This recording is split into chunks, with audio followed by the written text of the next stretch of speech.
at some point, now sitting judge in the Commonwealth of Virginia, Adrian Bennett, who was then the chairman, became convinced that convicted cop killer Vincent Martin had been railroaded, and she abandoned completely her duty to the victims and to her constitutional duty of impartiality that she swore to uphold. In her zeal to see Vincent Martin released from prison, she instructed her subordinates, according to this report, to falsify records in an effort to circumvent policy and secure Mr. Martin's release.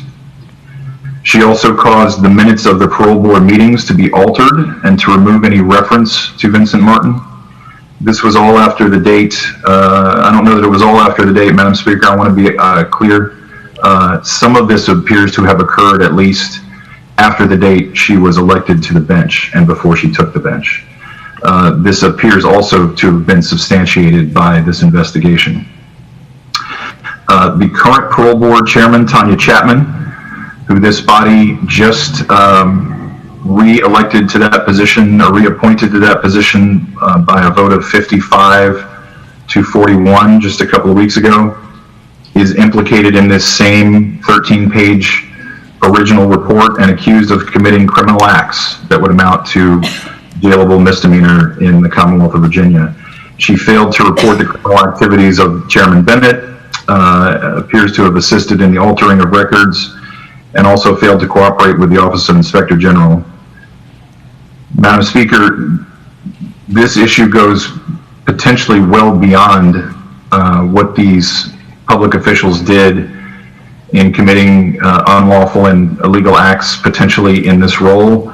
I think it is important to know, and we must demand to know, what the administration, Governor Northam's administration, knew about this, whether they were involved in any way in coordinating turning this 13-page report into a 6-page report.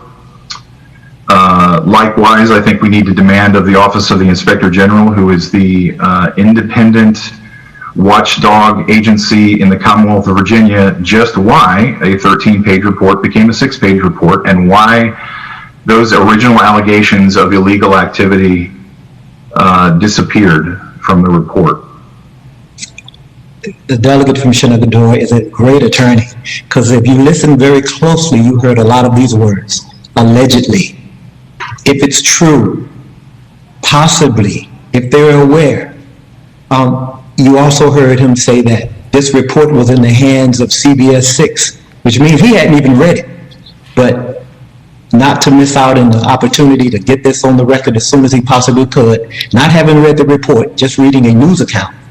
I don't think most attorneys would come and sully people's reputations, make false accusations, or at least under the appearance of it could be true or allegedly, to try to protect and insulate and inoculate yourself from ruining folks' reputations. I know Chief Chapman. She is a dedicated public servant. She has been in law enforcement her entire career.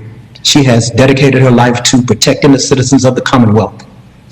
We always talk about and hear folks on the other side of the aisle say how much they respect and trust members of law enforcement. Where here's the opportunity that they had to show it, and the first thing they did was they took a news report and then sullied the career and the name, said her name several times, to sully the career of this African-American woman who has worked through this all boys, males, white male club to the top of law enforcement, and now to serve as the parole chair, and the first thing they do is sully her name. I would hope that those who are the judges would not be so swift with more than just a news report.